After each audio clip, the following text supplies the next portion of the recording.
In this video, I'm going to show you how to replace the cabin air filter on this Honda Pilot. Located behind your glove box, let's get started.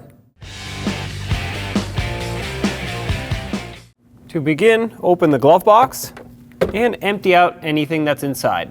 Once you've done that, pinch the sides and push them in. That'll lower the glove box completely. Now this right here is your cabin air filter. Pinch each tab, there's one on each side, and then pull the tray with the filter straight out.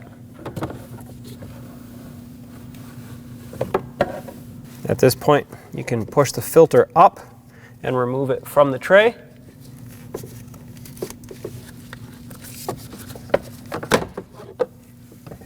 Okay. On this new filter, note that there's an airflow arrow, and you need to follow that so that the filter can do its job properly. So basically, the arrows need to be facing down. The filter also has two reinforced sides and two soft sides. The reinforced sides need to be on the left and the right, and the soft sides front and back in this tray. So put this in the tray and push it down all the way, make sure it lines up. All right, there we go. On each end, this last pleat on the filter needs to go over a lip that's down there. So if you push it, you'll see that lip. Well, you can't see it right now because it's properly installed, but if you look on the other side, you might be able to see it.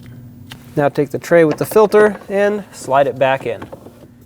Press it until it locks. Push your glove box back up. Close it. And there you have it. Job is done. When only the best will do, demand TRQ.